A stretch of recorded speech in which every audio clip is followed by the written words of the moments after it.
किरदार निभाया। अगर रियल लाइफ में अगर आपको दुल्हन बनना हो तो दूल्हे की डिमांड क्या होगी, क्या रिक्वायरमेंट होगी अगर आपको कोई दूल्हा चुनना हो तो? मुझे अगर दूल्हा चुनना हो तो मैंने सोचा नहीं है यार इस बारे में कभी। लेकिन आई थिंक सबसे इम्पॉर्टेंट क्वालिटी जो मैं एक इंसान में चाहती हूँ वो है compassion towards the other beings, चाहे वो एक इंसान हो चाहे वो एक जानवर हो, यू नो, बिकॉज आज मैं देखती हूँ तो people are very cruel towards you know animals. उनको लगता है अब सब है तो बस इंसान ही है बाकी। So I think compassion towards every living being is very important in a human being.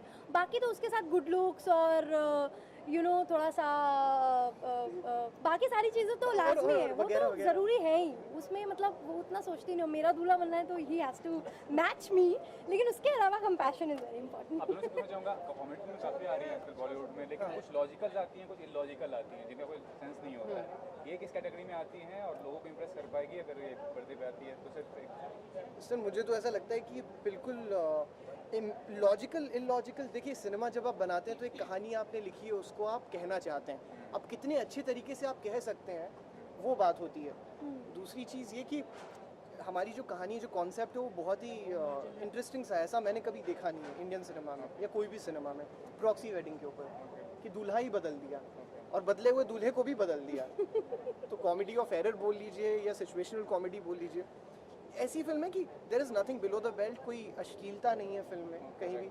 एक दादाजी भी जा सकते हैं और उनका पोता भी जा सकता है साथ में, और किसी को भी एम्बैरेसमेंट नहीं होगा फिल्म को देखकर। And you know the most important thing is the film is very original, you know, बहुत रूट से कनेक्टेड है, एक छोटे शहर की फिल्म है। So Indian audience can connect to it कि वो अपने आसपास ऐसी चीज़ें और ऐसे कैरेक्टर्स देखते हैं, जैसा दूल्हा है या चाचा जी हैं या दुल्हन है, ये सारे कैरेक्टर्स कहीं ना कहीं से ओरिजिनली हमारी स्क्रिप्ट में उठाए हुए हैं। तो लोगों को आउट ऑफ द प्लेस नहीं लगेगा कि अरे ये क्या भलता कर रहे हैं, उन्हें लगेगा कि एक्चुअली ऐसा होता है। So I think they will connect and they like it. Priya, शुरुआत की थी आपने हॉरर फिल्म से जी, उसके बाद कॉमेडी जॉनर, ये सफ़र कैसे रहा कि यार आपने सोचा था कि हॉरर फिल्म करनी है उसके बाद सीरियस एक आध फिल्में दिखाई दी? यार मैंने तो यही नहीं सोचा था कि मैं कभी फिल्म करूँगी मैं तो सिंगर बनने आई थी।